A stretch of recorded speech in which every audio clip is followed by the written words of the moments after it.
when I was I'll get straight into it.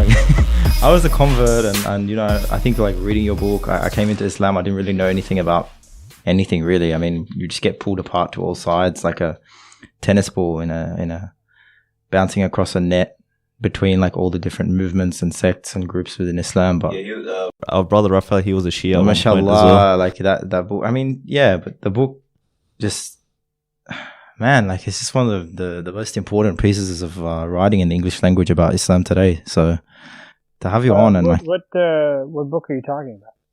Misquoting Muhammad. Oh, I'm glad you liked it. Liked it is a very understated way of describing it. It was definitive for me in many ways. I don't know what to say. That's a very nice thing to say, and it's really nice to hear. I think there's things I would like to change about the book, but inshallah I can do a second edition. What are your guys' names? So I'm Tanzim, and Raphael's. I'm Raphael. Speaking. Yeah.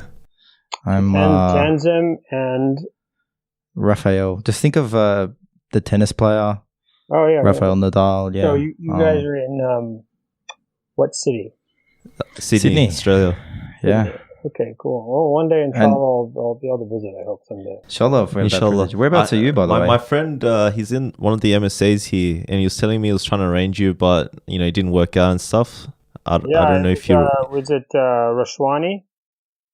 I don't remember the name, but our brother Irfan, he was, I think, part of the organizing members. So, inshallah, in the future, though. Whereabouts do you live in the US at the moment? Is it I live Washington? The Washington D.C. area. I live in Northern Virginia. So you're in Washington. It's like I live 20 minutes from my work, which is Georgetown University, and I live in an area. I actually live near the CIA, which is kind of interesting, although it doesn't really mean much. But if they want to listen to you, I mean, it's probably a bit easier for them. Yeah, they don't have to go that. They don't have to stretch that far. But if you, how are things there at the moment? Is it a bit tense with the virus situation, or? Oh, definitely. People are going crazy. It's very stressful. It's a mixture of things that people kind of not really sure what to do. I think some people kind of treat it like a vacation. Some people are really worried about their incomes and their livelihood. And of course, over it all is our great idiot in chief who's exhibiting his inability to manage anything appropriately and absolutely. And also, surprisingly, not. I can't believe that when he talks, it's still about himself and about. I mean, the guy's just so narcissistic. I can't even imagine being that narcissistic. I can't even imagine what it's like. Yeah, it's funny. I met some Californians. They came here and they're like, "Yeah, we're really sorry about him. We're sorry that happened to the world, and we're sorry for its impacts." And I was like, "No, look, every time someone complains about that, I'm like, you haven't seen what we have here. It's really not much of a gulf in class between our leadership and the excuse that you have for leadership." Well, I was always interested in. I don't know that much about Australia, but I kind of would follow stuff, especially the last maybe 5 or 7 years. There's not much happening here anyway, so nothing to really research on. Race and Muslims and stuff. I would kind of follow what was going on, and I was so surprised by how kind of open people were with their bigotries there, and how and it was almost like kind of a bit open Islamophobia in a way, which and I thought, that's kind of the difference. In the U.S., people wouldn't really be that open, and then. I think when Trump got elected, we in a way, I think the U.S. kind of became, I thought, this is actually kind of becoming like what I noticed about Australia. It's sort of people who are sort of unapologetic about their racism and unapologetic. Yeah, and seeped into our politics a lot. It's reflected in our policies about immigration and stuff as well. Like everyone, like Nigel Farage in the UK with UKIP was actually modelling his immigration policies on Australian immigration policies, where like anyone who comes here, we just literally turn them around now if they come here via a boat or whatever. any kind of refugee. And asylum is really bad. Oh yeah, we lock them in a prison for 7 years. SubhanAllah, like it's pretty that kind of situation. It's normalized as well, which is really weird. Like we don't bring it up to our attention as much as we should in the kind of normal media. But it has a lot to it's do seen as refugees, seen as nuisance. My opinion is that it genuinely has a lot to do with our status as a former penal colony, and just like the fact that this nation was forged, you know. A lot of the early settlers to Australia, and the conquest of the outback from the indigenous tribes, like a lot of that forged the kind of spirit of the nation. And so I think that never really went away. And as an island as well, that never helps, you know? Yeah. You get that mentality of so you had these convicts and farmers, lower class people from the UK and Ireland to come over here, carve out the land, steal what they could from the indigenous, and then try and stop anyone else from getting here.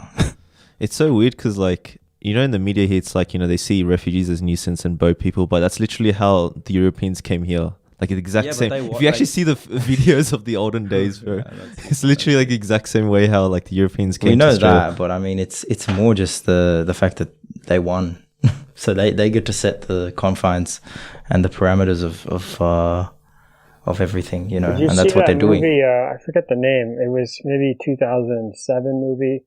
It had Guy Pearce in it. It was by this, I think, a musician. It was called.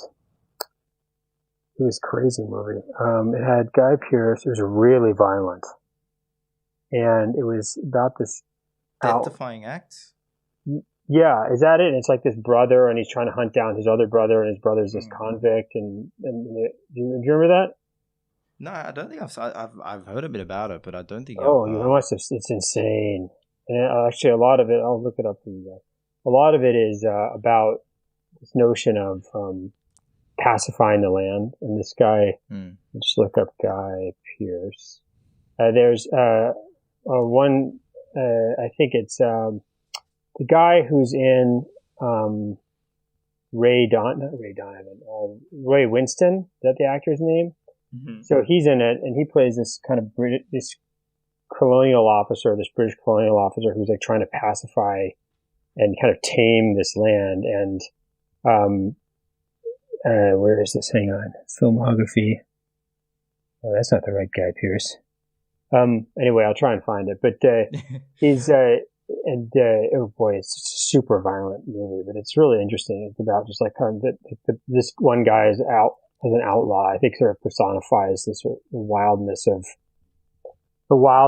that world and kind of its contrast to this thin veneer of British civilization. But it's not that the outback is, or the indigenous people are wild. It's that the settlers are wild. You know, they're basically crazy. Yeah. Oh yeah, but I remember studying in year 11. We read a book called Why Weren't We Told? Before that, you're really kept in the dark in the Australian education system about what happened here.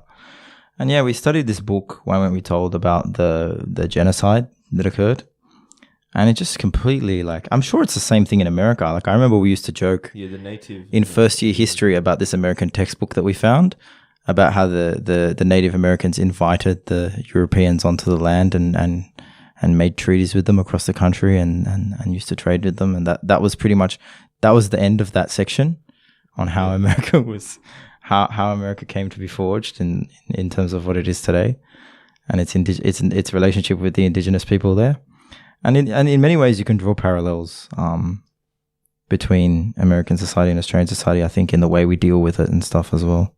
Yeah, well, I mean, I think part of it is, it's not, you can't really live in comfort or in psychological comfort if you sort of think about, and certainly you can't live sort of in polite comfort if you recognize that you kind of took people's land and displaced them and either actively or passively, led to their mass dying out, right?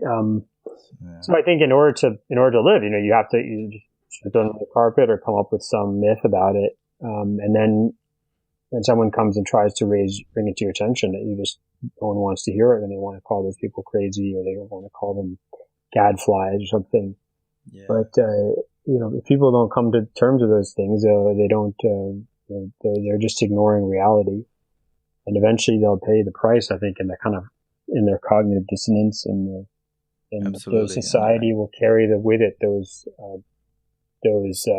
the guilt of the crimes that were committed, and people never really get over that, and it lives on as violence in the society. It lives on as a fear from people. I think there's a reason why Americans have all these guns and constantly terrified of crime and things like that, or white South Africans or something. There's these things create a disease, of violence in people in society, and you have the tradition of slavery as well. Yeah, it's funny. I didn't really think about. I'm very much raised in this way of thinking, just from the society, and especially being from my background. I think I only really started to kind of understand what happened in terms of what it means to expropriate land and labor when I learned about the Palestinian issue. And so I actually changed my view about the history of the United States, not by learning about the history of the United States, but by thinking about the Palestinian issue, and how if I had certain views on the Palestinian issue, I really had to change my views on American history. Mm-hmm. So that just, I think, goes to show how thorough a job our society has done of kind of brainwashing people into this. And it's it's hard sometimes to break free of it without some kind of external route. By the way, the movie's called The Proposition. The Proposition? Directed by John Hillcoat. And Nick Cave is the screenwriter. Play stars Ray Winston, Guy Pearce, Emily Watson, and some other people. My mom's probably seen it. She's really into these kinds of films. I think not violent films per se, but it's super violent. It's like kind of crazy violent. Australian history and stuff. I think what you were saying before, like I was kind of raised.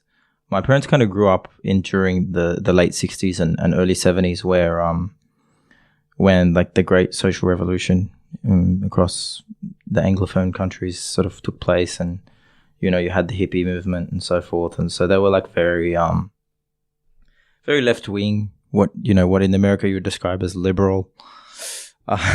Which in Australia it's ironic because the Conservative Party in Australia is called the Liberal Party. I don't know if you guys. Yeah, it's kind of weird. I always remember always like labor. It's like they always grapple with that. But yeah, my family come from that. So I was actually raised from when I was born all the way through to now. I've just had these realities taught to me in the most kind of austere and truthful way, like a very kind of candid retelling of what happened here.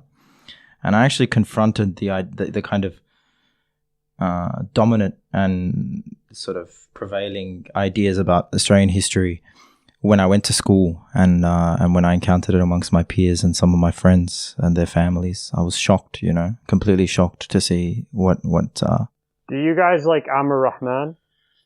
Yeah, of course. He's such a funny guy.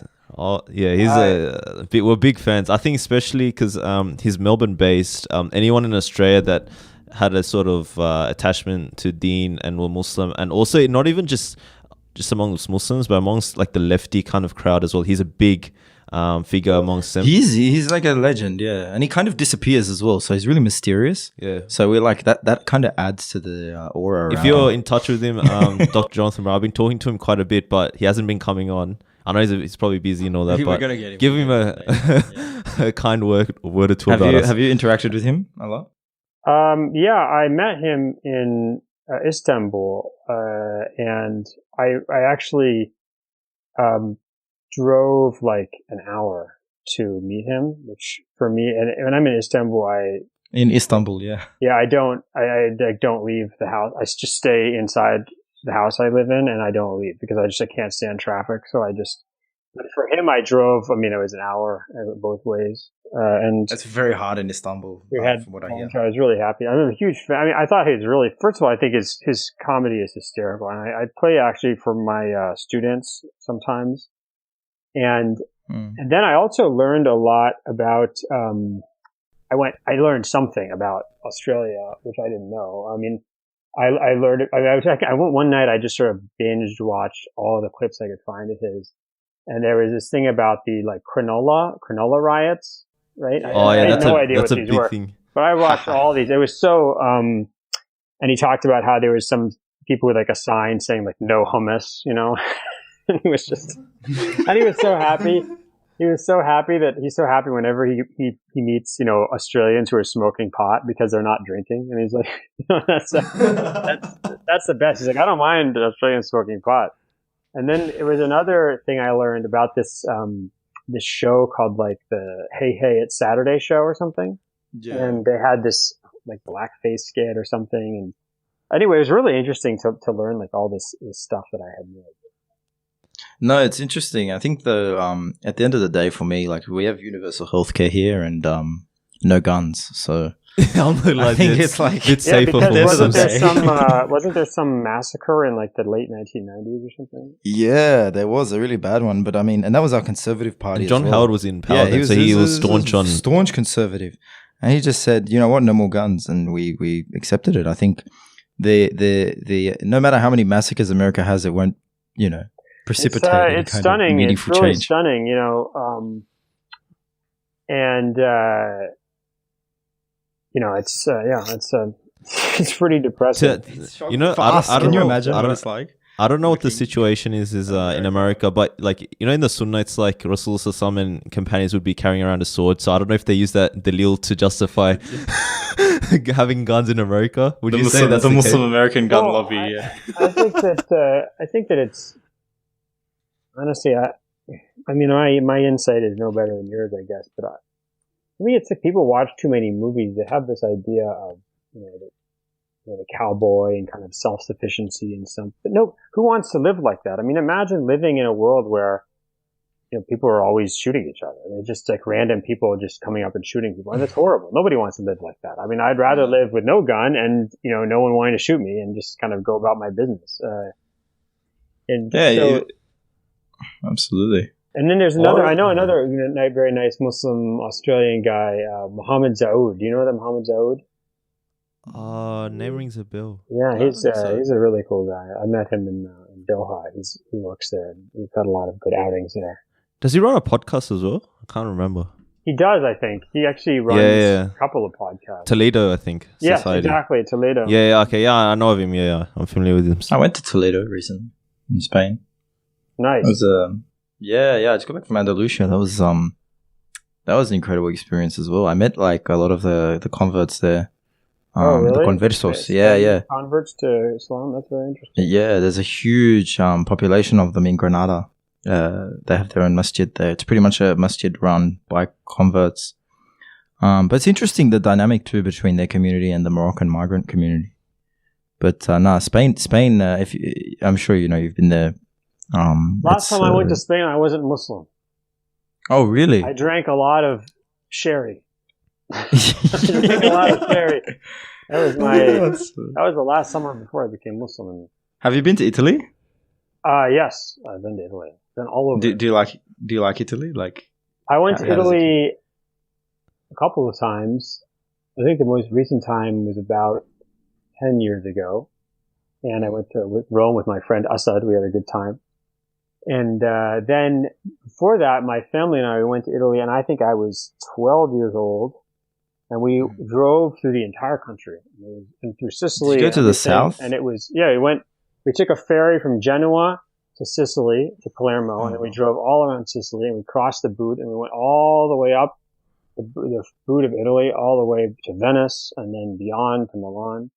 And it was the most beautiful place I've ever seen. And even though I was young, I still remember how beautiful it was. Because my family are from Calabria, which is just across from Sicily, literally across the strait. That's where my family migrated to Australia from. Mm-hmm. So I was raised by not entirely, but by and large, my grandmother, who was from a tiny village just in the hinterland above the Strait of Messina. And you ever watched the movie The Leopard with Burt Lancaster? No, I haven't. I need to get a list off you. I think Brown's like a movie. movie. Yeah, that's it. These are. It's based on a book by an Italian author, and it's weird because the movie is in Italian, but Burt Lancaster is an American actor, so they have him kind of like dubbed over in Italian. It's called The Leopard, 1963. Yeah, I'll send you guys this up. I'm going to send you guys. I'm going to get a list off you. I think you've got some. No, I'm putting them. Look, there's a little chat window, and I'm giving you guys the links there. 4.4, 4 out of 4. Roger Ebert never gives 4 out of 4. That's it's a classic. Must be a quality film. It says he's explaining he's some minor nobility in Sicily, and he says it's kind of on the eve of Italian unification, great change in the land, and he says you don't understand the people, my people of Sicily, they want to sleep. Says they want to sleep. Which I thought that's incredible. Beautiful. Because my grandmother's grandparents actually remember the time of unification. She used to tell me the stories that her grandparents used to tell her about the time of unification. And Garibaldi was actually shot near her village, and that was where he was wounded. But there was your family wasn't involved. Not they're just bystanders. Yeah, no, they came here because they were actually my grandfather and his family were actually against the fascist, like the Mussolini, and they actually burnt the Italian flag at one point during Mussolini's reign. They threw it into a fireplace and ended up getting thrown in jail. And that's how they ended up. That's how they ended up over here on the other side of the world. I think they had to get away. Seems like it was a good move at this point. Yeah, I mean, as I said, there's universal healthcare here. So they landed on the right island. I'd love to come visit one day. I'd love to bring my family. Yeah, you'd have a great time as long as there's no virus and you stay away from the sharks and the like we have. Yeah, I'm not a big ocean guy. I don't like going in the water. I mean, I'll go I'll do at the beach. I'll do like bodyboarding or boogie boarding or something. But I don't mess with the ocean. The ocean is like I don't like things where I can't see what's going on around me. And that's so funny. I thought academics are more reserved. It seems like you're doing everything out there. I feel like the like writing the book, for example. Wouldn't you have to be like more reclusive kind of character? That's what I kind of pictured. Like there's a stereotype. I don't know if it's a stereotype. It is probably a stereotype to be honest. Well, I did. I mean, I spent many years of my life. I didn't do much. From when I was maybe 22 years old until I got married or 32. I mean, I didn't really do anything except study and research and write. That gives me hope. I mean, I'm already married, so I would have to balance both. That's it for you then. Yeah. No, I mean, just my wife is very supportive of my my work, and she, I have to say I think I push it sometimes, and when she knows I'm like kind of obsessed with something when I'm writing a book or something, she's very good. She doesn't. She could make my life a lot harder, and she doesn't. And she's, always supports me and lets me do my thing. And she would be rather busy herself. Does she still work with? She works with Al Jazeera, or not anymore? Actually, she's busier now than she's ever been. And poor thing is super stressed out. She's the head of this show, the whole show now that she used to work for, and now she's the head of the show, called Fault Lines. It's a documentary show. Wow. And I think I've seen it. Yeah, and so she's, I would be beside myself with stress if I were her. But she handles it pretty well, and she's a great mom and a very supportive wife, alhamdulillah. And she's always making the kids doctor's appointments and making sure they have pants that fit them and things like that. And I mean, honestly, if she went there, I don't know, like these kids would just like I feed them and stuff, but.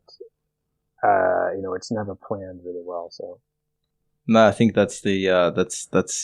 I think it's the same for most guys I know. Like most of the men I know, the wives are both their personal secretary, and also in charge of the most of the major kind of practicalities and decisions that get made on a day-to-day basis. And and a lot of them, like even in myself to some extent, like I just sort of float around university.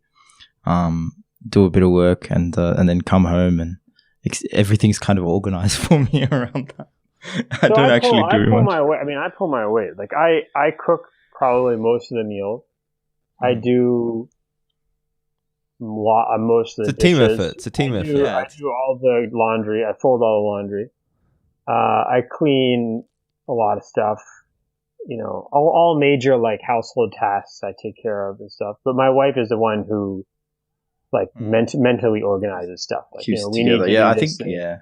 Because she works a lot. So I mean, I can cook Yeah. dinner because she's still at work, so I can do that. Yeah, absolutely. It's like power couple. That's what it seems like. Because mashallah, both of you is doing great stuff. My wife is just far more intelligent than I am, so I guess that's what it comes down to. Like I just don't have the capacity to arrange my affairs properly. Well, that's So good. I need- mean, it's good to have someone who's more intelligent than you. I don't know why guys want to marry someone who's less intelligent than them. I would hate that. I'd be like, what good am I getting out of this? I make mistakes and no one's catching them or no one's giving me good advice. I think you actually had a great piece of writing recently about the famous Sunnah Trump's toxic masculinity piece. I really respected that a great deal, by the way, and Allah reward you for the effort you put into that. But yeah, what was the kind of process behind that? Does it relate to your own experience or something? I mean, I think I think there's two things that came out of. One was, kind of seeing the way that a lot of young Muslims, I don't really, not so much in person, but it's sort of seeing them online, the way they're acting. And it's also kind of matched with the sort of alt-righty direction of a lot of life in the U.S., where guys are sort of, regressing in a way. I mean, I don't, and I said this very clearly in the article. I don't support some kind of liberal progressive vision of gender relations. I believe Muslims should follow the Quran and the Sunnah, and I actually believe that would be good for everybody. If not, I think everybody should follow the Quran and the Sunnah. But the choices that were being laid out in kind of American public life, I just found to be a false choice for Muslims, and that a lot of what I was seeing, and I think other people are seeing in terms of misguidance amongst men around us, is the result of people not really having a basis for knowing what it is to be a man, not really having like a metaphysical grounding for what it means to be a man. I mean, if you're just kind of interested in fairness, then, so I remember watching these like men's rights documentaries. It was really interesting. And I was like, my first thought, and the thought that occurred to me I throughout, saw one of them as well. is just I said, this is what happens if you don't have a metaphysical grounding for masculinity, right? If you're just sort of saying like they're, if you're saying like, wait, I thought things are supposed to be equal. So if they're equal, then why is this the situation? Like, why? I'm confused. Like, am I supposed to hold the door or not? Am I supposed to pay for the meal or not? Right? And for me, the answer is like, no. You as a Muslim, I don't care what's equal. Like, my job as a man is to provide take care of my wife, take care of my family, make sure that they receive the opportunities they need, make sure that my kids are guided to Islam, make sure that I help my wife, make sure I protect her honor, make sure I give her a good and comfortable life. That's my job, and that's, if I have to spend every cent of my money to do that, I'll do that. And if I'm upset some of the time and feel like, no one said being a man is, being happy or getting what you want. Your job is to serve your family. As Aisha described the Prophet, kana fi mihnati ahlihi. He was at the service of his family. And so I think part of it was seeing kind of a lot of young Muslim men going into this kind of regressive, I call like third world alpha male attitude, where, me sit, me watch, me talk to boys, you bring drink, Like, what is it? You can't get your own drink? Like, what are you, a baby? It's embarrassing. It's embarrassing that you don't cook for yourself. Like, you need someone to get you stuff. And then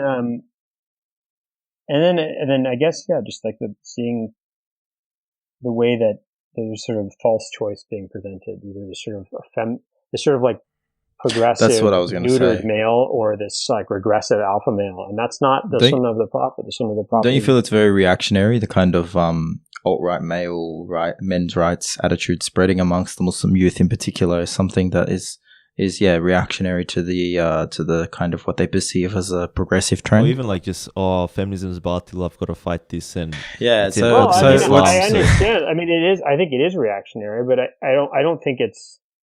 First of all, I think it's reactionary. I think that it's an understandable reaction. That doesn't mean I condone it, right? But I think if someone comes, a lot of the stuff you hear said by kind of progressive voices is just insane. I mean, you're just like, I mean, first of all, it's, okay, روح الحمام أنا هجيلك إن شاء الله. That was a really good announcement. I don't know if you heard that, but basically, like I understand, like, I can understand somebody listening to like leading Democrats in American politics, or just being like, these people are crazy. Like, they're completely crazy. Like, what are they? Who wants to have a society structured like this? I understand that, but the answer isn't to sort of swing in the other direction. I know the answer is you have to find. You have to find a middle ground, and the Sunnah of the Prophet ﷺ gives us a middle ground. I mean, it gives us a metaphysically grounded middle ground. Yeah, I mean, it was, and I really feel like this is a chance for Muslims to offer something to the general society, because people have society around us has no answer for this problem, and Muslims have an answer, and so I think people respect. Honestly, I know this one guy. He's a lawyer in the UK, and he deals with a lot of really controversial cases and stuff. And this one very famous lawyer who's not Muslim, like, she was very old. She worked with him, and she became Muslim based on how she saw him treating his wife. Like, he's a good guy, but he's not like not like a wali or something, he's like a normal dude, and she was so surprised by how he treated his wife. She's really so impressed by it that really influenced her a lot, and she actually ended up becoming Muslim and going on Hajj and everything.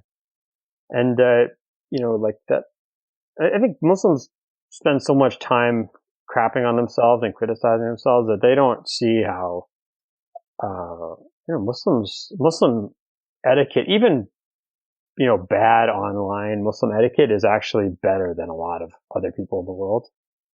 I mean, you rarely see Muslims say stuff like that's really just gross, or making fun of someone's mom, or making fun of someone's parents. That's actually true. There's a boundary of they're pretty bad manners online. And that's actually something to be proud of. SubhanAllah, that's very true. I wanted to touch on because there's that element as well, but what about the element of people will be like, some Muslim men aren't going out there and being courageous and taking initiative. They're too maybe shy or reserved. Like, are you familiar with the science of the 4 temperaments, by the way? Like Galenic medicine, or what are you talking about? Like, so I don't know if it's. I think you're mentioning like the early version of it. I think for now it's like defined as phlegmatic character, sanguine. Yeah, choleric. That's Galenic medicine. Yeah, of course. Okay, yeah, because here locally, we had like Muhammad Ishaq come down and did workshops, and we've had him on the podcast. So, like for example, phlegmatic types, they struggle to be perhaps courageous at times, or fiery when they need to be in a marriage situation, or take ownership and be courageous. So it's like when they don't exercise that, the wife might be like, what are you doing? Like, take ownership. You get what I mean? You're talking about like in Islam, what you could Islamify all of this to talk about. Even Ghazali mentions the importance of Bahira and about how anger was, part of the male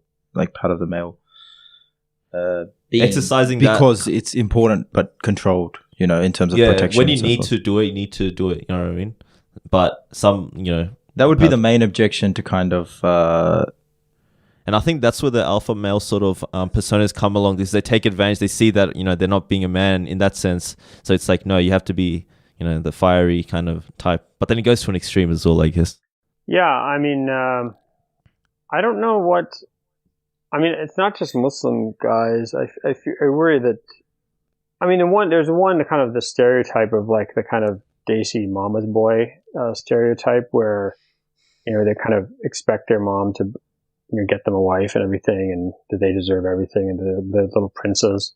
I think that. I mean, I don't know how often that really appears in its sort of stereotypical form. I'm not complaining about that persona, but I think that's one problem. It kind of maybe hinders people's ambition or self-sufficiency. But and then I think part of it is maybe I don't know. If I were younger, I think I would legitimately be a little bit afraid right now of approaching women, even as a Muslim. I mean, because of making the first move, so to speak, of kind of going up to somebody. Yeah. I'd be a little bit worried about that, but I don't know to what extent this has really impacted. If it's a real fear people have, or it's just something that I think about. No, I think like certain personality types, this is natural. Like I would have that kind of. I think a lot of people that are phlegmatic, melancholic. Are you speaking in reference to like how it could be perceived in terms of an unwanted advance? Kind of more, era. I'm not talking about it in general. Okay, fair enough. And like it's like, I'm a shy person. I know what you mean. Yeah, no, absolutely. I think, look, by and large, I think it's an exception to the rule when a man is characterized incorrectly as predatory. I think in my experience, when a man is described by women, even in Muslim spheres, as a predatory male, then they genuinely are a predatory male. Do you know what I mean? I feel like it's a rare phenomenon when I think something is slanderous, so to speak. But that's not to be said that it doesn't happen at all. It certainly does happen. Yeah, but I think it's not. I have a friend who's he's the Title IX investigator at a university, and he's a very good guy. I mean, he's not at all kind of biased towards being sort of PC or something. I mean, when he says things, I think it really comes from somebody who's, I think, really doing as much as impartial observation as one can hope for. And he says that, like the vast majority of cases are, like they are as the person who complains, it happened as they say it happened, I mean, that there's, that the statistics about the 6 to 8% of false reports are, that is accurate, right? But I think the problem is that it's not about, is it a false report? It's about what do we consider to be unacceptable or assault or harassment. So, I mean, one case he told me about, this guy one student had gone to another student and just asked for advice from the guy, and the guy had sort of hit on her in a kind of awkward way, but not in a sort of offensive way. And she filed a complaint, and I don't think the case has been resolved yet, but there's a open case, right? So this is on this guy's transcript in the meantime, and it's I believe. I mean, let's say it happened exactly as the female student said it happened. I still don't think it's an accurate report, but what it's reporting is not actually in and of itself, I think, necessarily a problem. I mean, if somebody makes an awkward statement about like, oh, hey, you're really pretty or something, and we should go out sometime, and then somebody says that is harassment, I don't think that's accurate. I mean, I don't think that's harassment. I don't think that happens a lot, but it certainly happens enough of the time that it's at least coming across this guy's desk. And that's an accurate report. It is an accurate report, but what it's reporting, I think, is not necessarily something that a lot of people would find to be punishable or worthy of punishment, worthy of sanction. Yeah. I think wouldn't you say that like the like, because the whole sort of discussion is that there are. So this is really interesting. I think like it plays. I think you've probably seen it for yourself, the dynamics of it on social media, where if there's a conversation of assault or abuse or even manipulation or even just like males in positions of power in the workplace kind of misusing that kind of their positions of power, essentially. So you get from the more traditional camp where it's like, okay, this is kind of playing to the Me Too era where they're like, just don't accuse and falsely, which is true. Like, I'm not denying you shouldn't accuse, but then there's this sort of, maybe, I don't know what to define it as, maybe the activist crowd, it's like, look, why would the female come out and say, oh, I've been, treated in XYZ way by this guy, because her reputation is on the line. So it makes no sense for her to come out. So we have to take her concern seriously and be aware of that.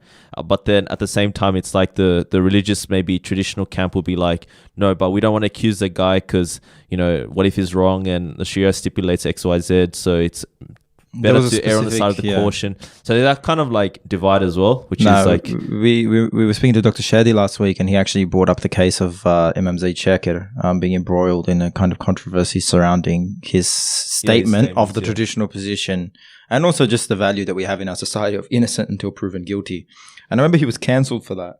So yeah, this is that's an issue as well. Just like, I wrote an article about this. I don't know if you guys wrote it. If you guys read it. Let me see if I can find it online for you guys. Not that you're going to read it while you're podcasting, yeah, but I mean, I think it's originally was on Emanwire, but this is something you this other link for it. But I mean, I think this is a really important topic, and I think the issue isn't. By the way, I don't think American society has found a solution for this yet, a way to balance these concerns and priorities. But I think this Islamic tradition gives us a pretty good answer, which is, you can certainly if someone is mistreated or they are assaulted or they are treated badly, like they should complain to relevant authorities. But that doesn't have to be a public. That doesn't have to be a public declaration. I mean, because people will be like, they have to. But sorry, just to add in, it's because like people will be like, no, he's done it. He's not going to be accountable for the action, so we have to go public because he may have done it to. Yeah, so that's a failure of Muslim institutions to hold people accountable, right? So I understand call out culture. I mean, in terms of why it happened. Like, if bad stuff is happening and no one's doing anything about it, then it's, like the only thing we can do is we just have to get as big a megaphone as we can and yell as loud as we can to anyone who will listen and make as much noise and as much drama as possible until somebody does something about it. Like, that's completely understandable. I understand that's. By the way, do you think shuyukh should be cancelled because if they did something like that and mistreated their positions of power? No, I mean, I think that I would say that that's not the right question, right? So I would say, like, look, it's now been made clear that mosques and other Muslim institutions are not dealing with accusations properly, right? So they don't take them seriously. And when someone comes up and says, I want to complain to an employer or something, or to an organization, say this person is acting in this way to me, like, I'm not accusing the person of zina. Like, this isn't a Hud trial. I'm complaining about their conduct. You don't need to have 4 witnesses for this. You just have to do an investigation and make a decision based on what you think is right. But people get caught up in this idea where, if you believe anything an accuser says, that automatically you're kind of, you're giving into fitna, or you're giving into slander or something. But that's not true. You can do an investigation on the person, and if you feel that it's reliable that the person has behaved badly, you can talk to them or sanction them or fire them or whatever, right? But I think the problem is when this then and if people weren't doing that, I think now this has people are now aware of this, and this is an issue, and they know that if they don't take care of these situations properly, that institutions are going to pay the price reputationally. But I think I think that you also have to say that it doesn't, that doesn't mean that people's private activities have to be made public. So if somebody says, such and such a Muslim guy, tried to contact me and he was really creepy and I'm going to publicize that. Like, why? What did that guy's not, was he your boss? Was he your, if he's just a Muslim person who's contacting you, so what? So why are you outing that person's bad behavior? That's when you have to do it subtle. Did the person, hurt you? Did the person, attack you? Did the person, do something to you? If it's just, I didn't like the way he acted or something, then why publicize that? Because everybody, if I wooed my wife by writing her a letter and, offering her a free, coupon to, have dinner with me as a joke, and she didn't think that was funny and she didn't, like that. And she said, "Hey, look at this creepy guy. Look what he did." I mean, hey, I tried my best. Maybe I'm not good at, I'm not good at approaching women or trying to convince them to like me, but, I don't need to be humiliated for it. What about if someone's bad behavior becomes, it's sort of mutawatir, in that there's multiple different narrations, concurrent narrations of similar behavior, from a person in power? So let me tell you about one situation. And this is the reason. I'll tell you why I'm skeptical about some of this stuff, because I've received several complaints from, I've received 2 different complaints from 2 different women about 2 different scholars, right? And both of those women were like, the nature of the complaints were insane. And so one was, this scholar, Jinn raped me. Like, he had his jinns rape me, right? Like, what are you supposed to say about that? What are you supposed to do? Are you supposed to be like, and in another one, so this person who is saying that about that scholar had also contacted a lot of other people. And I kind of figured out through very cautiously trying to bring this up with other people, being like, hey, have you ever heard, just very moving very slowly and seeing how they responded. And I and other people realized that this person had actually contacted a lot of people, right? About this scholar. Now, is it possible that this scholar had his jinn rape somebody? I guess it's possible, but I mean, I don't think that people would think, generally in society that claim should be taken seriously. I think that and the rest of the message was, I mean, for me, there were a lot of signs that this person is not of sound mind. But the point is that, first of all, it definitely raised in my heart, I was like, whoa, this scholar is, suddenly there's a question mark in my brain, right, around this person. And now there's actually question marks in 1, 2, 3, let's say 3 other people who received these emails. And suddenly, let's say that person's name is brought up in a group of people and me and these other people were there. Suddenly people are going to start, well, I'm not so sure. Maybe we shouldn't invite this person, or we don't know. So I think that, like with hadith, you can't, and this is funny that this actually involves hadith, but I mean, so if you say a hadith is mutawatir because it has lots of different chains of transmission, and you say in mutawatir hadith, you don't actually have to look at the chain of transmission because there's so many, you can fall into a fallacy, which is if there's a weak hadith and there's 30 different chains of transmission and each of them has been analyzed and are weak, and then I say, no, it's mutawatir. Look, there's 30 chains of transmission. You don't have to look at the isnad.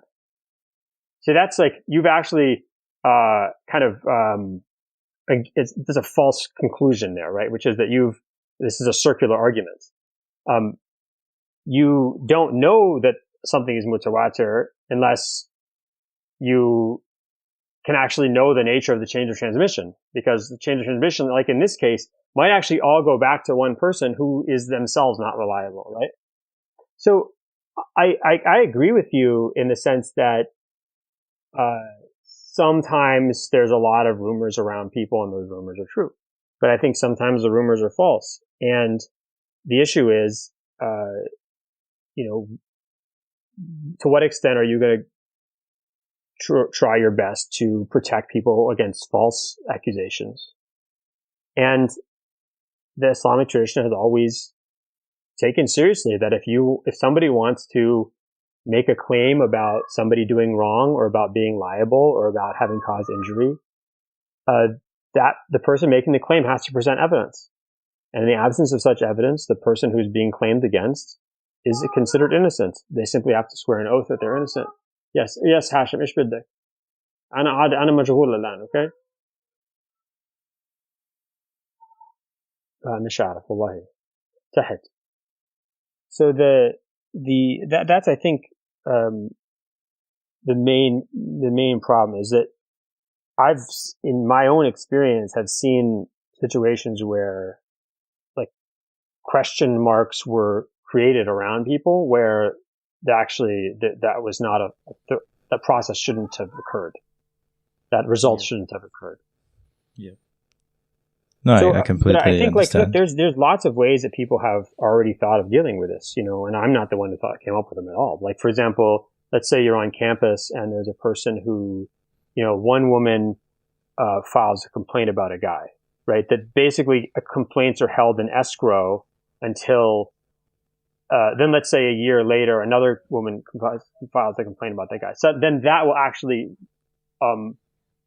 no one will know that multiple people are filing complaints, but there's like a central gathering house where this is being brought together, and they'll say, okay, now we have multiple complaints about this person. We're gonna really like take this investigation much more seriously. So I think that there's lots of ways to do this that can protect the reputation of people who are accused falsely, right? And even if it's 5% or 6%, those 5 or 6%, they deserve to have they also have rights, right? They deserve to have their rights protected. And there are mechanisms that can protect their rights and that can still give voice to victims and still take their plaintiffs' concerns seriously. Mm-hmm. Fair enough. I think that's a rather more common sense approach. I don't think anyone will take any serious objection to that. Those sort of stipulations. I do want to ask you, sort of based on it was almost a side point you made. But I do want to ask you actually, because it piqued my curiosity. When someone was, because this is sort of an area which I know you've done some research into, in sort of classical, I'm talking about in the medieval period, in the idea of the Sharia courts. We have this idea of the Sharia courts. Was there any like kind of serious quarter given to discussions about like jinn possession controlling an individual's actions, or was that factored into the court decisions often, or would it have been something that was rubbished or turned like that the fuqaha and the qadis would have turned their nose up and said, well, can't really tangibly verify that?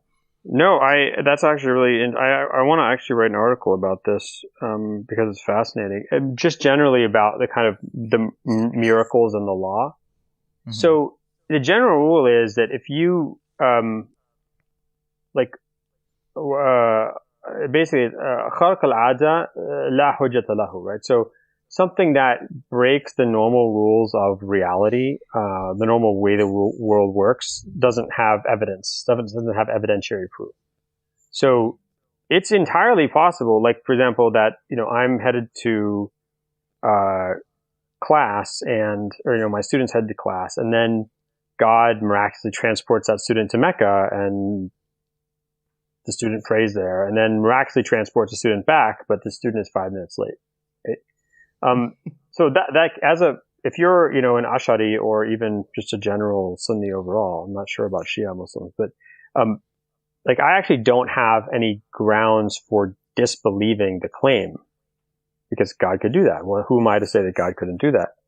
But it doesn't, like, they still get penalized for being late, because violations of the normal rules of nature don't have any impact in law. So if I say,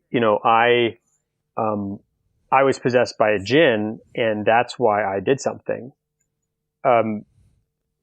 okay, I might be, one possibility is if I say I'm majnoon, like I was crazy, literally jinn. Yeah.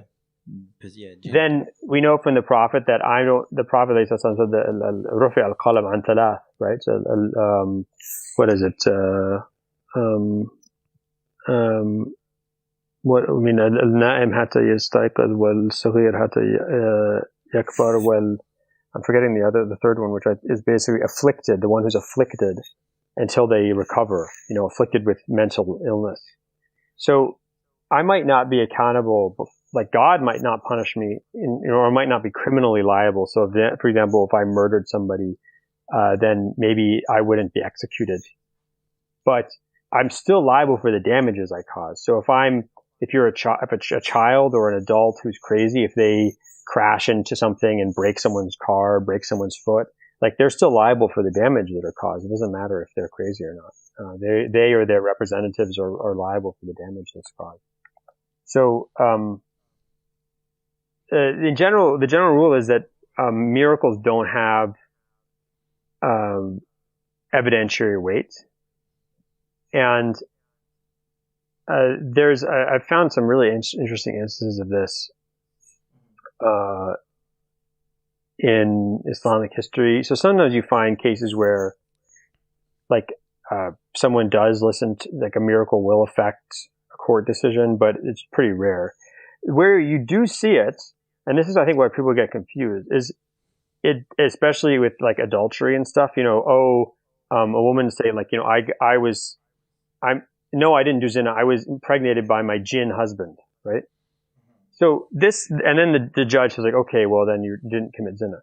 This isn't because they're breaking that rule about kharq al-ada not having any evidentiary weight. It's because in hudud cases specifically, the judge is looking for any possible ambiguity to drop the crime from the had level to the ta'zir level, to the discretionary punishment level.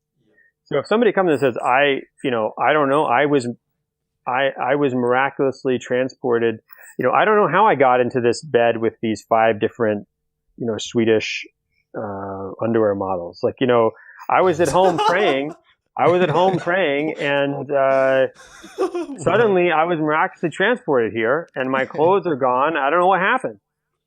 They'll be like, okay, well, that makes sense. And so then that just means you're not going to have the HUD, because the judges are looking for any possible reason to drop that crime from the HUD punishment. Now, I still might get another punishment, but I'm not going to have the HUD punishment. Yeah. So that's why there's some people get confused when they see these stories about, like, a woman who's pregnant for 5 years, and the judge accepts that as evidence. That's not necessarily because the judge thinks women can really be pregnant for 5 years, or that it happens very often. It's because any possibility of getting this person off the hook for zina, they're going to take. Mm-hmm. Yeah. I think one of my teachers told me a story. I don't know if it's actually sound itself, but about during the time of Umar ibn Khattab, there was a woman who was to be punished for zina, and I think it was Ali ibn Abi Talib, who was who then asked the woman if she had asked the family and the woman if they ever had any issues sleepwalking. And when it was reported that, yeah, she'd been known to move in her sleep, he said there's too much doubt. The had cannot be implemented because you never know whether she, got up in her sleep and did. And obviously, that was actually taken and accepted by the Caliph of the time, Umar ibn Khattab. And it's interesting that particular example, and that was used by one of my teachers to describe how most of the crime and punishment in Islamic law traditionally was discretionary. He said, look, the hudud are incredibly rare. And a lot of the time, even for apostasy, like cases of apostasy, I know that there was a Sufi, a famous Sufi, who was of the Hurufi doctrine, Nasimi, Imad ad-Din Nasimi. Sakfir, we don't talk about Sufis. And he was like, he was talking about how the political, because he was stirring up political trouble, the political establishment wanted him executed for apostasy. So they brought him before the Maliki Fuqaha and said, look, he's saying all these heretical things. He's saying that, he's God and so forth as part of the Hurufi doctrine. And then the Malikiya were like, no, we find no grounds to... Was this the time of Imam Junaid?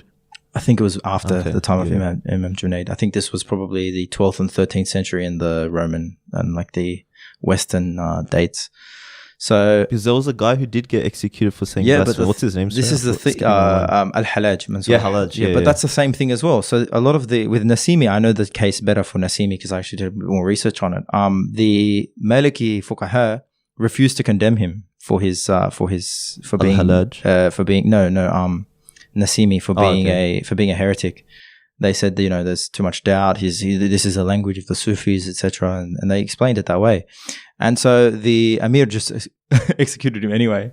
By the way, the context for audience that don't get it, it's like he was saying blasphemous things that people say can be interpreted correctly. That's if you know enough. But that's the whole point I was going to say is like this all comes down to the idea that, and this is something I know that you just touched upon in your story and kind of can be demonstrated historically. And I wonder whether, to what extent this is the case, whether you'd be able to weigh in a bit more. But yeah, pretty much a lot of it was discretionary, and a lot of it was also influenced by the political establishment of the time in that they pretty much overrode.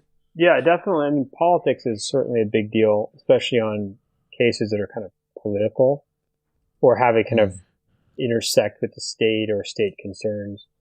But I think also when you say discretionary, it's important to keep in mind that doesn't mean that it's sort of just a judge willy-nilly. Arbitrary, yes. Giving it. I mean, some madhabs and madhabs change a lot over time, but at various points they'll have like guides for, using the example of the guy who miraculously got transported into the bed with the team of Swedish underwear models, right? That if you're in a bed with somebody naked under the sheets, then it's, 90 lashes. If you're in a bed with someone naked over the sheets, it's 80 lashes. They would give, that's in the Shafi'i school. So if you, or in the case of the Ottoman Empire, the Ottoman dynasty actually produced what's called yasaknames, which are these guide books of punishments. So they would actually, the dynasty, the Ottoman state itself would produce these books about, if you steal a chicken, that you get kind of paraded around with the chicken around your neck, like tied around your neck, and you get made fun of and stuff. Or if you get caught outside after Isha, because after Isha prayer in Istanbul, basically it was like you're supposed to go home. It was kind of a curfew. So if you're out like caught in the middle of the night, then you have to carry firewood for the rest of the night until the dawn as like kind of hard labor. So there's it is discretionary in the sense that it's called ta'zir, and it's not the Hud punishment, but it's not discretionary in the sense that there's usually some kind of routine behind how the punishment is arrived at. I mean, I just remember one case, like Imam Shafi'i, it's reported in the Manaqib al-Shafi'i of Bayhaqi, and also in the Hilyat al-Awliya of Abu Nu'aym. He says that Shafi'i says, Man za'ama anhu yara al-jinn abtalna shahadatahu. Right? If someone claims they've seen a jinn, we will not accept that person as a witness, which is interesting, right? Because a jinn exists. No one can debate that jinn exists. The Prophet even encountered them, right? But, if someone goes around saying they saw jinn, that this is, for Imam Shafi'i at least, this is like very suspicious claim. There's, one case I remember where this guy, it's not a case, it's a fatwa question. So I think it might be like a theoretical question, or it might have happened. I can't tell from the example, but this guy basically dies and then he comes back to life. So he dies, his wife remarries, his estate is distributed to his heirs, and then he comes back to life. I don't know if this really happened or if it's just a theoretical thing. And he basically comes to the judge. He's like, okay, where's my wife? Where's my stuff? And the judge is like, I'm sorry, your stuff is gone. Your wife is remarried. And he's like, yeah, but I'm not dead. I'm alive. And, the response is that miracles have no evidentiary value in law. And also another argument is that, okay, you're alive, but you died, right? It's like, yes. Okay. So once you died, this stuff is activated. Like, I know you came back to life. That's terrific. But the distribution of your estate and the marriage, your marriage was ended the second you died. So it was like, they're kind of two different approaches. One is to say, miracles have no evidentiary value in law. And the other one is, yeah, okay, fine. It's a miracle, but you died. And that means that legally speaking, everything appropriate has happened. Yeah, I think that's actually pretty funny. I feel sorry for the guy. Imagine it's like, yeah, I came back, gonna go back to my wife and like remarried and can't he was allowed out of the grave to going back to the dunya, and yet everything was taken away from him. Poor guy. Where it comes up is like you see it in theoretical. Actually, it's kind of interesting because it reminds me of, this is the example I wanted to bring up in class and I couldn't remember it. So when I flew from Japan, if you fly from Japan, this might be the case in Australia too. If you fly from like Japan to DC, you arrive later than when you arrived before you left. Yep. So you leave at 11 a.m., you get in at 10 a.m. the same day, right? So, what? So you can pray your prayers on time. Yeah. So what does that mean about your prayers, right? So there's this theoretical case that you see discussed in, medieval Islamic texts about, it's called Tay al-Ard. It's like,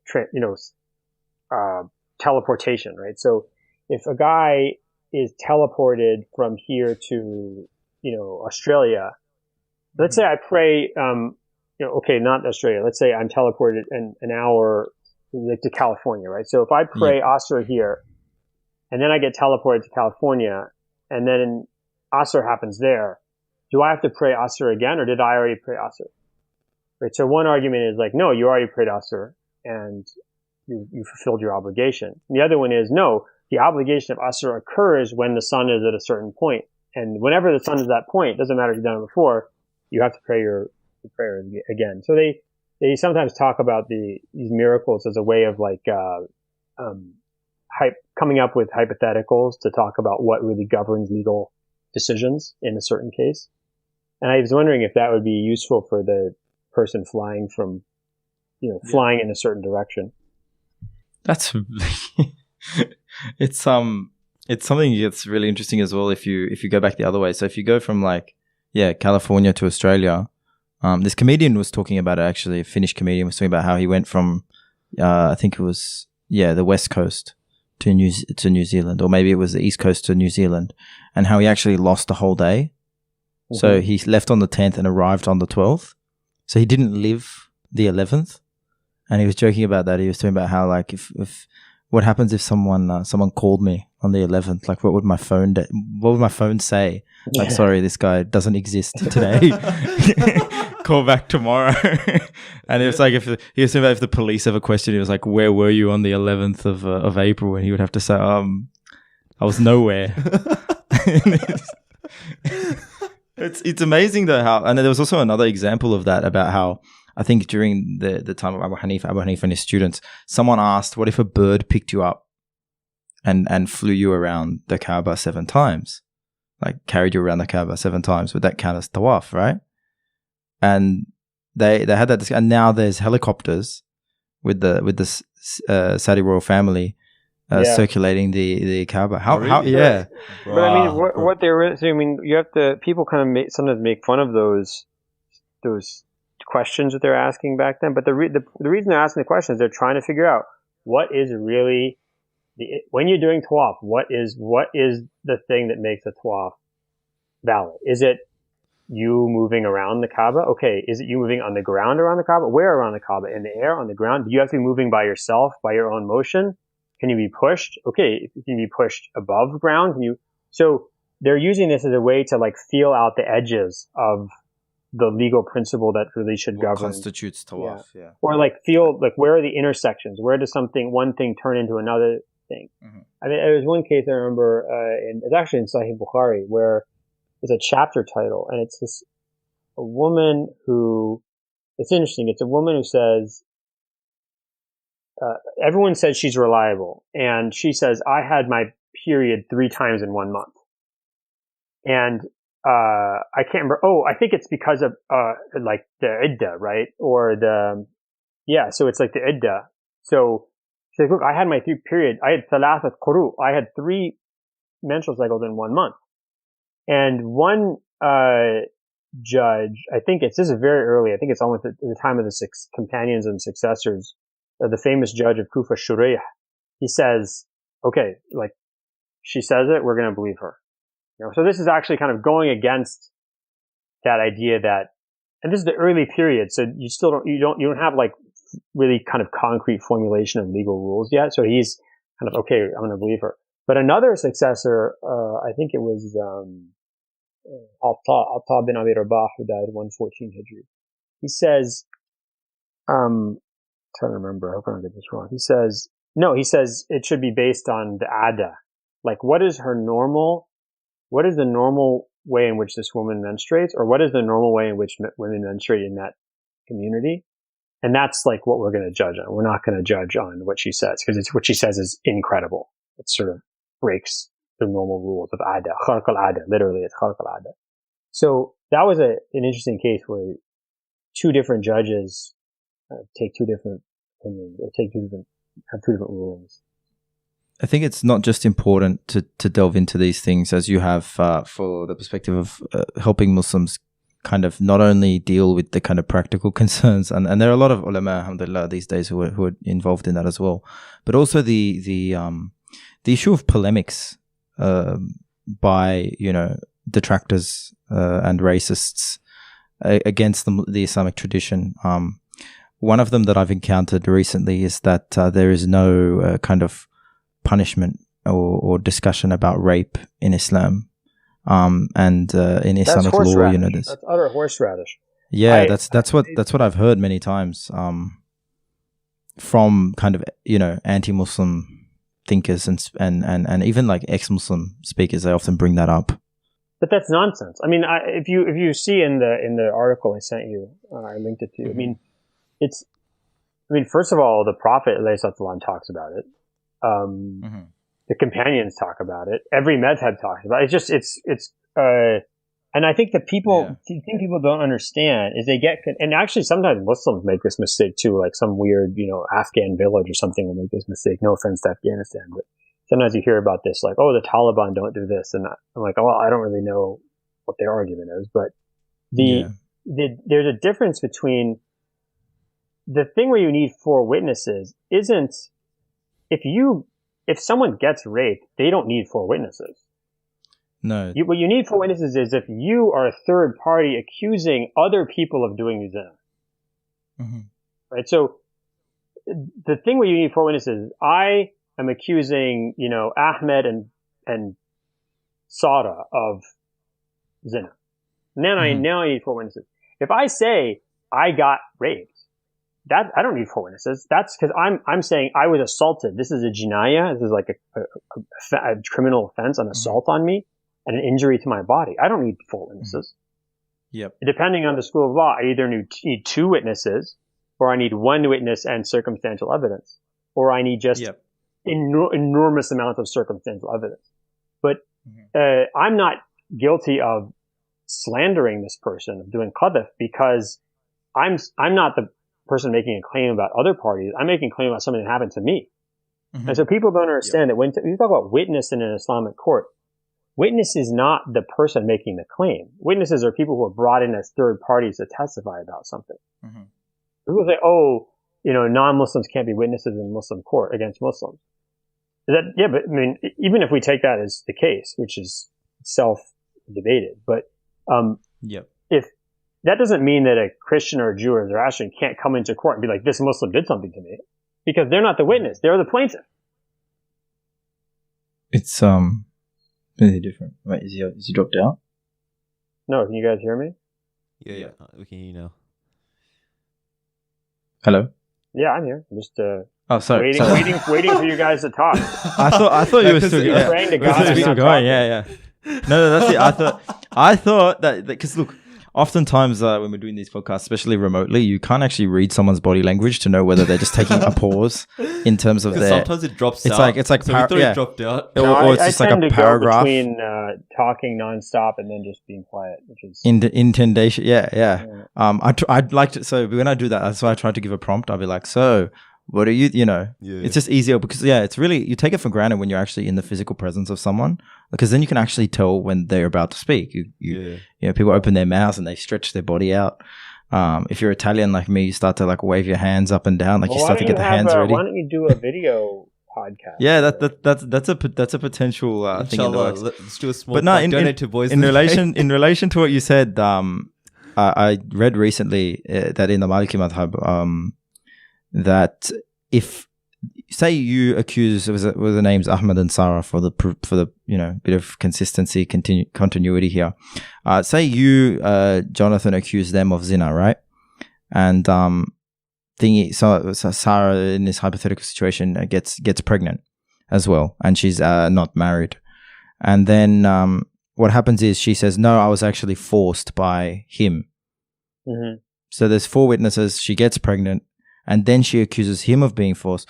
The way I understand it in the Maliki Madhab is that if there's any indication that she was, i.e., if there's one witness, it actually specifically says that it is said that one witness is adequate because it is a report, and a report is sufficient to bring about a doubt which cancels the had. The second is when she calls out in help during the event. The third is when she comes in a state indicates her truthfulness, even if she did not cry out. Indicates the truthfulness is like any kind of physical evidence or any kind of correlation with, historic correlates with what is likely to happen, i.e., there's certain marks or certain indications that she was, dragged against her will. Otherwise, apparently the had is implemented. No, sorry. The had is unlikely to be implemented because of the nature of it, there being enough doubt in so much as her vehement claims. Mm-hmm. So I thought that was coming across that and then having to deal with the kinds of really... I think there's 2 issues here, right? So one, and I think people get confused because they get confused between the judges. So the judge's refusal to believe that something happened, and in the case of the HUD versus the assault, right? So in the case of the HUD issue, the judge is going to try and come up with whatever excuse he can that something didn't happen. And they're gonna say no women witnesses, no witnesses who have any problem with their integrity, they're going to have this, like, for example, in a lot of madhabs, you cannot have, let's say the Hanafi madhab, which is the most accepting of witnesses, like the widest, kind of most flexible in terms of who would accept as a witness. They will not accept women in HUD crime testimony. But that's not because they hate women or something. It's because you're trying to constrict as smallest group as possible who can testify, because you don't want to have HUD crime proven. So then the other issue is the proving that somebody did something, that a guy did something, and then holding that guy liable and punishing him either criminally or having him pay damages, right? So those are 2 different topics. In general, I would say Islamic law tends to be, it's very hard to prove that it's very hard to convict a rapist, right? Convict an alleged rapist. But that's because of the same problem that, let's say, the American legal system have, which is, it's really, how do you convict somebody if you don't know, like, was anyone there? Did anyone see what happened? No. Okay, so you say this happened. He says this didn't happen. You say, you've got scars on you, or you're hurt, or you're injured. He says he doesn't know how that happened, right? Blah, blah, blah, blah. Now with things like DNA and paternity tests and rape kits and things like that, you could it's probably easier to convict someone of rape, right? But the guy's still not going to get the HUD punishment because something like DNA, he can say, it's a miracle. My semen miraculously went into her body. I don't know how it happened. It was IVF'd in, yeah. Yeah, so so he's not going to get HUD punishment unless he confesses. But it would be enough as circumstantial evidence of what's called qara'in to convict him of the crime of assault, of jinaya or ikhtisab, right? That he's going to have to pay damages, that he caused physical damage to her, that he can potentially pay like other kind of damages as part of ta'zir punishment. So, but the sort of, when you go back and you read a case from the 1700s or the 1600s or something like that, and you're like, well, why wasn't this guy convicted? It's the same reason that, even today, it's really, really, really hard to convict someone of rape in the United States, because it's very difficult to muster the kind of evidence that will convince a jury. And in addition, not a lot of women want to go through that. And a lot of women want to spend months in a trial and repeating over and over again what happened to them. So, there are certain features of the crime itself that make it difficult to prove. It's also, I was reading from one of the Maliki books that I found online, a collection of fatwa based on a commentary on Ibn Ashir's, one of Ibn Ashir's books. And it was about how if the four witnesses against a woman, their story doesn't it doesn't correlate entirely, in so much as like there's a detail that's like certain details are omitted from one, or that there's some inconsistencies, or that one doesn't completely tell the story, then they're actually the accusers are actually punished for slander as well. So that doesn't surprise me. I don't know that detail, but it doesn't surprise me, because again, when it comes to things like zina, you're trying to make it essentially impossible to convict somebody. And one of the ways to do that is to make it very difficult for someone to raise the cost of potentially testifying that this happened. And I mean, there's this one discussion in the Shafi school about like, that the person has to say, specifically use certain words to describe what they saw, right? Mm-hmm. Is it enough for them to say, I saw them having sex? Or do you have to say specifically, I saw the eyeliner applier going into the eyeliner case, right? So, why would they discuss this? Because there's people who, if you want to make it, you want to create as many hurdles as possible for this, to prevent the zina being proven. But people get confused, there's a confusion among people where they think that means Muslims don't care about rape.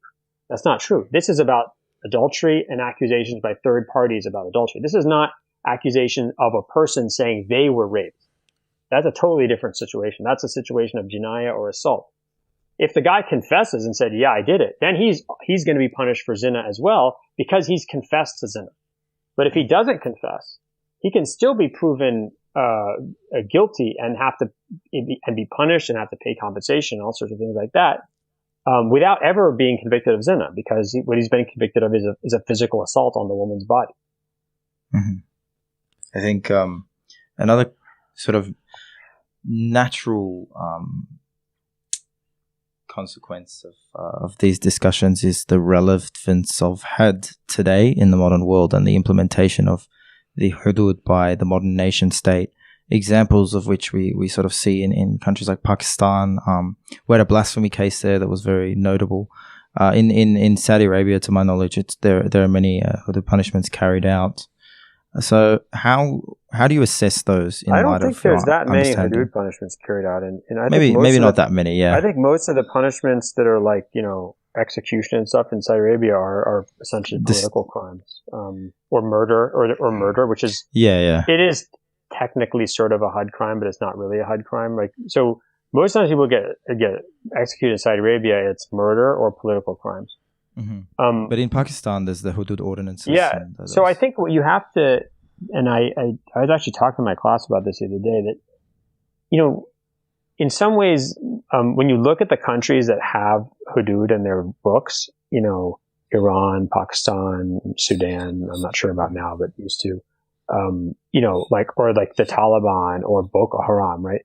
These are all countries that are they're all on a fault line between Islam and the West, tradition and modernity, imperial, global consumer capitalism and local identity, right?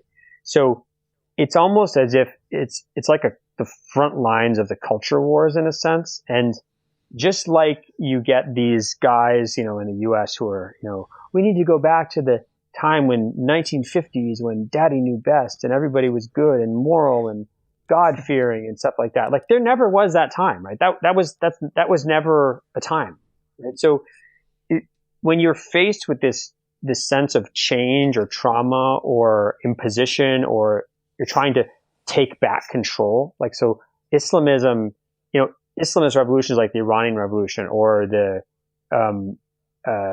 other movements like Boko Haram and things like that, they're really about saying no. They're saying no to the West, right? No to global consumer capitalism, no to global Western values, right? And when people do that, there's this tendency to kind of lapse back into this sort of almost caricature of your original identity that you're trying to reclaim that actually is so sort of exaggerated that it never really existed. So, I mean, if you look at Istanbul from during the Ottoman period, from 500 years of Ottoman rule in Istanbul, there's one instance of someone being stoned for adultery. Yeah. And, then you go to let's say a Taliban. I have no idea how much they have, but I mean, let's just imagine that I'm just making up a number. Let's imagine 10 women have been stoned in the last 20 years in Afghanistan. I'm just making that number up completely. But, I mean, are you really telling me that the Ottomans didn't know how to do Islamic law, or that no one was committing adultery in Istanbul and somehow the Taliban do, or no, it's because, they didn't feel implementing HUD punishments didn't fulfill the sense of trying to reaffirm your lost identity or reaffirm your control over your destiny against this foreign interloper. So I think that's one of the reasons why you see the places where HUD crimes appear today are there places that are where there's this sort of epochal expression of identity, or a place that is engaged in serious traumatic change. I think with the point about identity, that's a really good point. Like even another example that I realize, in this day and age, some people will be like, feminism's corrupting society. Look, women are standing on their own feet, and look, they're not cooking for us anymore, whatever. And it was interesting because I came across this video, and it was very grainy footage, 1930s or something. And it was some guy just randomly interviewing people passing down the street. I think it was more like White Australia back then. But even in that case, he was just asking I think the question was, so how often do you help your wife?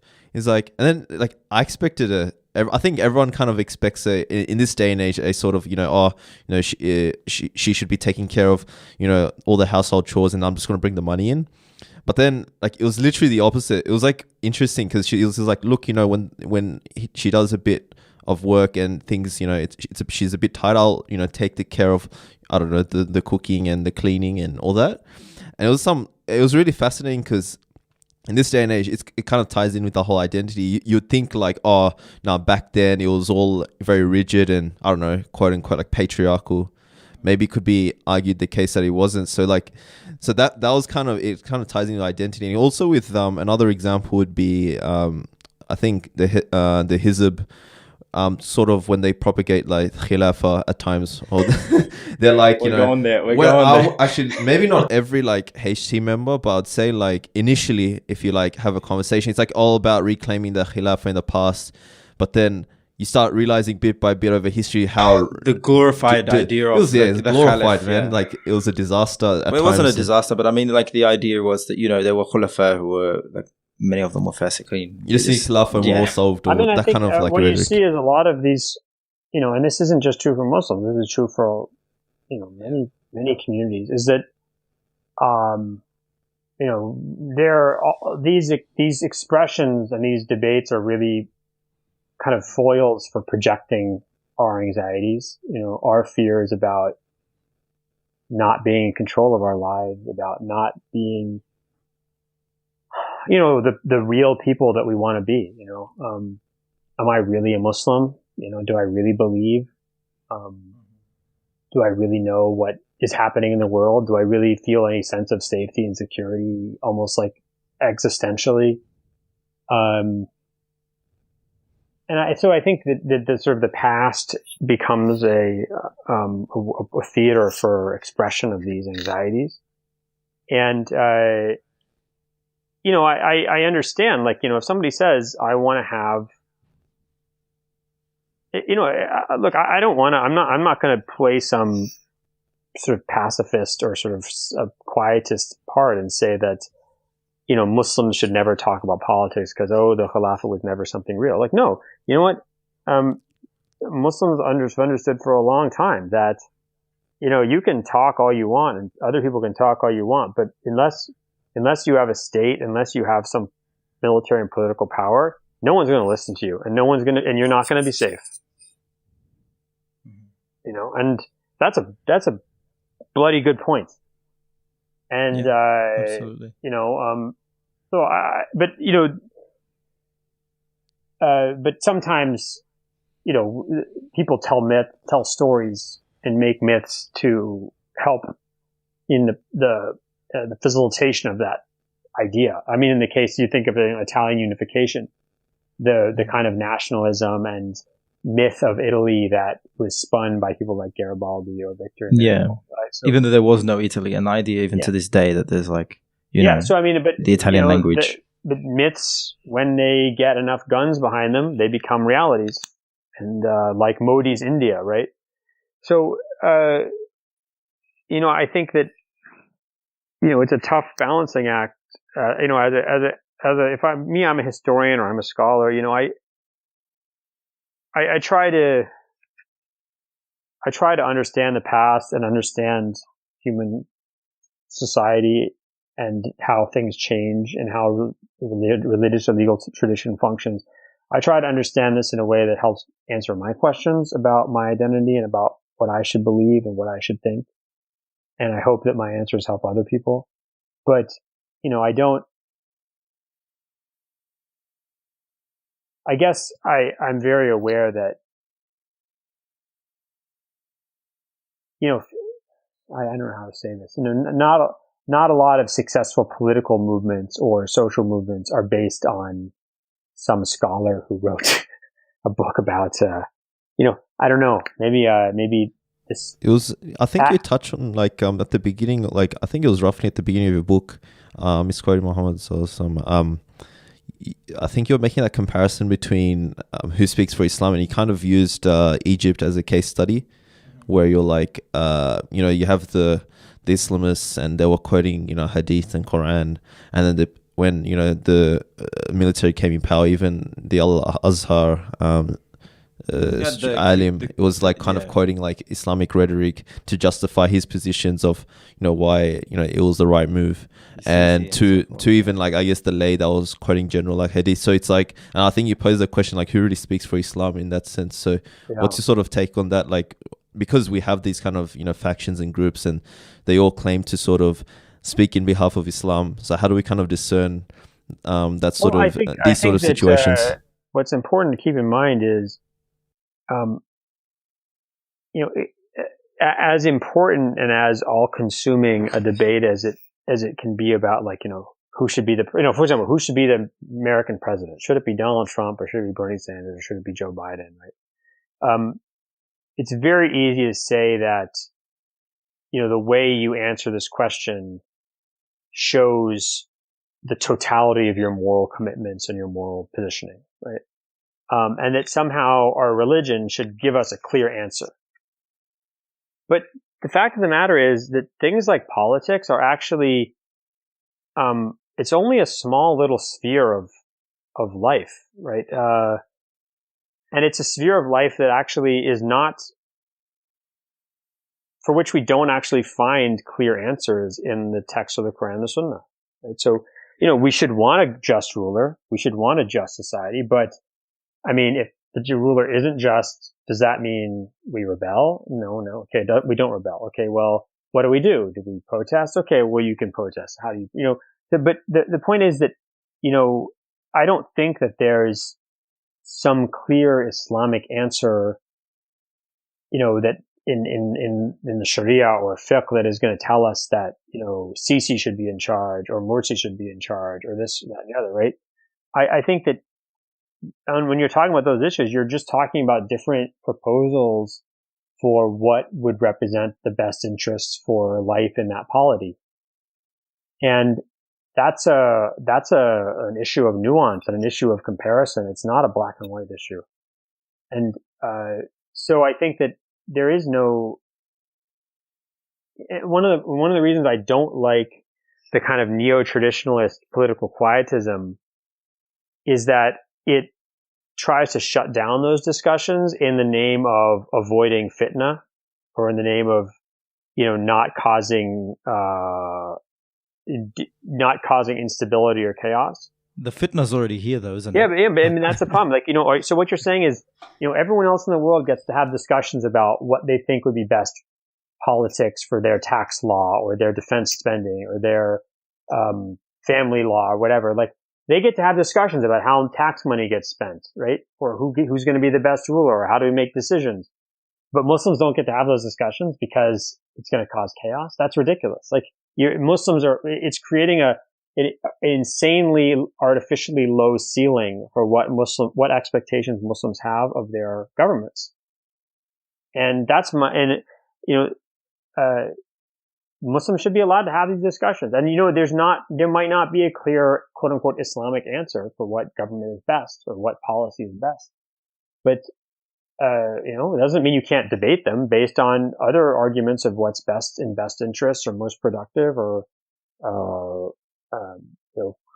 advancing certain values that we all agree on.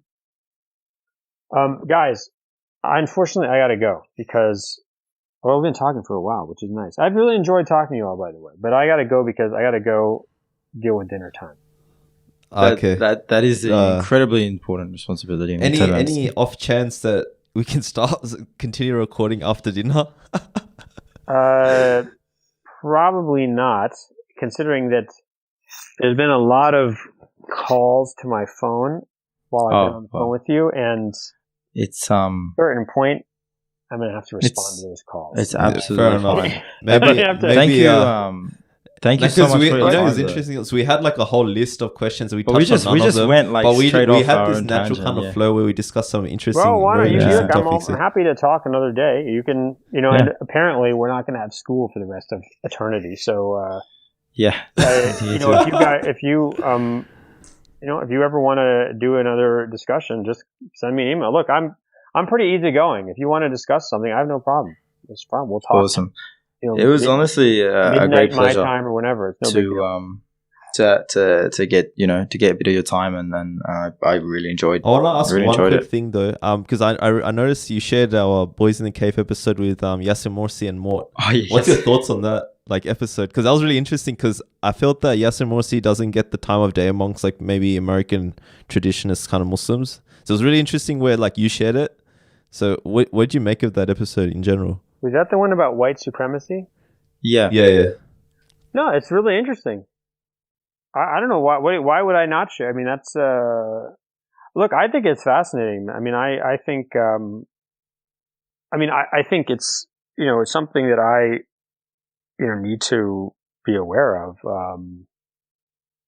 I don't being a white guy, I think that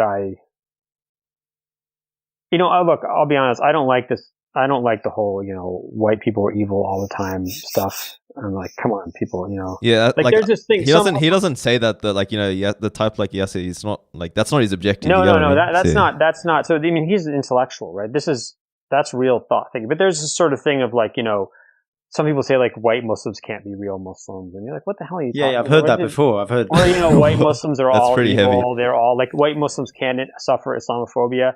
Like I've suffered Islamophobia. I mean, I 100% agree with you. I don't suffer anywhere near as bad as other people, but I mean, don't tell me that like nothing bad can happen to me because I'm white.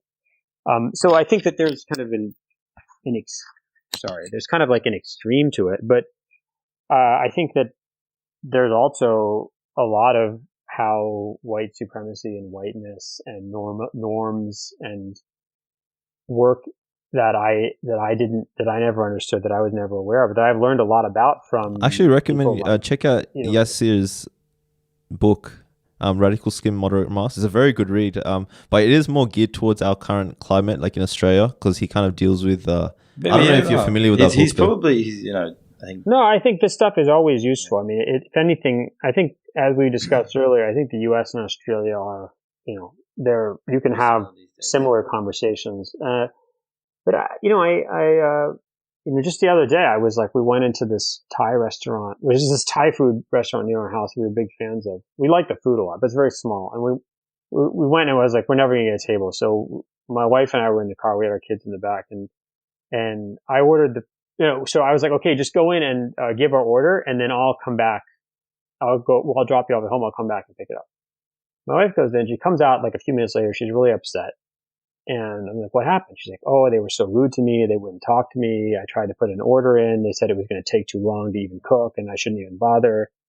I was like, wow, that's messed up. I went in. Hello, sir. How are you doing? My wife wears hijab, right? So, I mean, I went in and like, I swear to God, I've never been treated better in my life. I mean, like they put down everything they were doing. They're like, oh, no problem. Definitely you can order food. Oh, we'll call you when it's ready. I came out. I was just laughing. I said, that was ridiculous. That was ridiculous. I mean, you can't, so, look, so I think, if somebody had only experienced what I travel around the Muslim world, I get treated like royalty, and I don't deserve it. There's a lot of Muslims who are, quote unquote Muslim ethnicity or Black Americans, and they're much more knowledgeable than I am, and they're much more pious than I am, and they deserve much better treatment than I do. They deserve to be up on stage, not me. And I've always tried to point that out as best I could. Might I ask you one quick question though? Yeah. We asked this question to our guests before the episode. If you had to pick like 3 people in history to have a chat with in a cave, but you can't pick Rasulullah Sallallahu or the Sahaba because everyone will pick them anyway. And your family, for the sake of people, they navigate out of that question. 3 people in history that I want. But intellectuals, if you had to have a chat at the same time or different time. Have a discussion with 3 particular intellectuals. Yeah, like you can tell them, look, I want to have a conversation. I want to have a meeting with you. One would be al-Bukhari. Wow. Yeah. One would be interesting. Yeah, that's an interesting question. Bukhari would be one of them for sure. And